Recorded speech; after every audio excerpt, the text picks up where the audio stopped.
तो वही बेटी रानी लक्ष्मीबाई भी बनती है। और बेटियों ने साबित किया है, इतिहास गवाह है। तो बेटे के साथ बेटियों को भी पढ़ाइए, तब हमारा समाज विकसित होगा, हमारा देश विकसित होगा।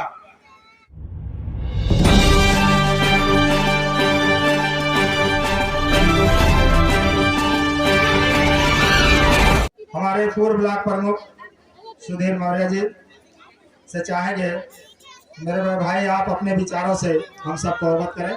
हमारे बीच में सुधीर मौर्य जी, पूर्व ब्लॉक प्रमुख। धन्यवाद संचालक महोदय।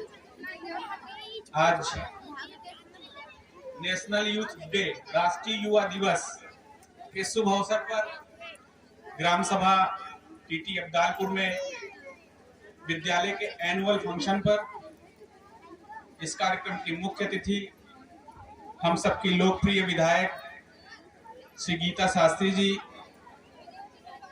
और हम सबके बीच में अपना अमूल्य समय निकाल करके विशिष्ट अतिथि के रूप में जिन्होंने आतिथ्य स्वीकार किया, ऐसे हमारे बड़े भाई मनोज कुमार गौतम जी, उर्मिला यादव जी प्रदेश उपाध्यक्ष महिला संघ, अंकेश पटेल छोटे भाई चले गए हैं, जिला पंचायत सदस्य हैं, और ग्राम प्रधान शशि मौर्य जी, और उनके प्रतिनिधि के रूप में काम कर रहे राज बहादुर मौर्य जी, और डिप्टी कमांडेंट नीरज यादव जी, अभी अपना उद्बोधन दिए डॉक्टर प्रेमचंद कुशवाहा जी, एवं अन्य अतिथिगण, यहाँ पे बैठी माताएं बहनें, नौजवान साथी और दूर दराज से आए हुए लोग।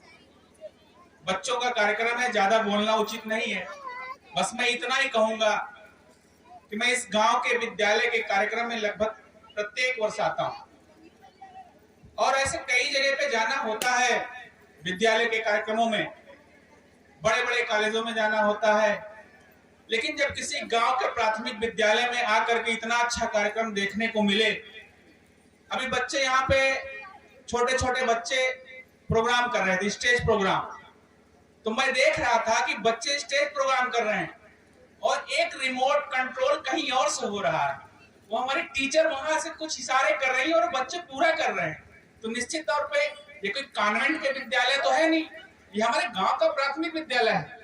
तो निश्चित तौर पे आप सबने बच्चों के लिए इतना काम किया होगा, इतना सिखाया होगा।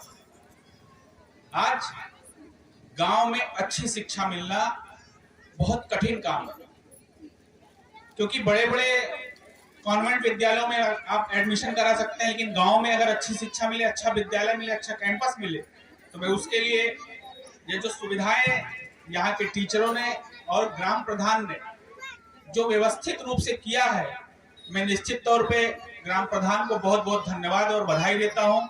ज्यादा लंबा चौड़ा ना बोल के बस इतना ही कहूंगा कि शिक्षा हमारा अधिकार है और उस अधिकार का हम उपयोग करें।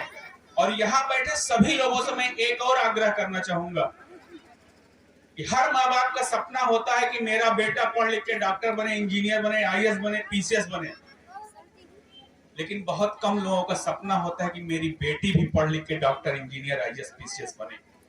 ये जो बेटे और बेटी का खाई है ना, इसको आप सब मिटा दो। वो बेटा भी वो कर सकता है, उससे ज्यादा बेटी कर सकती है, इसलिए बेटी को भी पढ़ा लिखा के आगे बढ़ाओ, वो आपके सपनों को साकार करेगी, मैं दावे के साथ कहता हूं। क्योंकि अभी आप लोग पूजा करते हो तो सारा सब कुछ बेटियां से ही मांगते हैं। धन चाहिए तो लक्ष्मी जी की पूजा कर लेंगे, ज्ञान चाहिए तो सरस्वती जी की पूजा कर लेंगे, शक्ति चाहिए तो दुर्गा जी की पूजा कर लेंगे। अरे जब सब कुछ बेटियों के नाम पे ही आप सब करते हो, तो जो अपने घर में बेटी पैदा की हो उसके लिए क्यों नहीं कुछ करते हो? इसलिए बेटी वो सब कुछ कर सकती है। आज बेटियां क्या नहीं कर सकती? आज बेटी आसमान में लड़ाकू विमान उड़ा रही है, डॉक्टर बन रही, इंजीनियर बन रही है, आईएएस बन रही, पीसीएस बन रही है। जो बेटा कर सकता है वो बेटी भी कर सकती है। और बेटी क्या होती है मैं 3 लाइन में कह के आपको समझाऊंगा, उसके बाद कि बेटी जब किसी के घर में पैदा होती है तो माँ बाप की रानी बिटिया होती है, और वही बेटी जब पढ़ लिख के बड़ी होती है तो किसी के घर में बहू बन के जाती है, तो लक्ष्मी बन के जाती है। और इतिहास गवाह है, पूरी दुनिया जानती है, वही बेटी जब अपने मान सम्मान इस देश की रक्षा करने के लिए लड़ती है तो वही बेटी रानी लक्ष्मीबाई भी बनती है। और बेटियों ने साबित किया है, इतिहास गवाह है। तो बेटे के साथ बेटियों को भी पढ़ाइए, तब हमारा समाज विकसित होगा, हमारा देश विकसित होगा। आज युवा दिवस के अवसर पर सभी युवाओं का मैं आह्वान करता हूं कि आप अपने साथ साथ अपनी बहनों को, अपनी बेटियों को, अपने गांव की भी बहनों को पढ़ने का सुअवसर दीजिए। और सही मायने में शिक्षा की फलक तब सफल होगी जब बेटे के साथ बेटी भी पूर्ण रूप से शिक्षित हो। मैं आज पुनः इस ग्राम टीटी अब्दालपुर के आयोजित इस कार्यक्रम में प्रधान जी को और प्रधान जी के पिताजी का सम्मान किया गया, इसलिए मैं बोल रहा हूं कि पिताजी ने एक योग्य पुत्र पैदा किया और उस योग्य पुत्र के योग्य बहू लाई। इसके लिए मैं उनको बहुत बहुत बधाई देता हूं। और आने वाले समय में मैं ये चाहता हूं कि हमारी विधायिका जी हैं, हमारे अन्य सभी लोग, हम सब मिलकर इस ग्राम सभा को एक आदर्श ग्राम सभा के रूप में बनाएंगे। और विधायिका जी ने आपके गेट, इस ग्राम सभा के लिए स्पेशल भी कुछ गेट बनवाया है और आगे भी बहुत कुछ करती रहेंगी।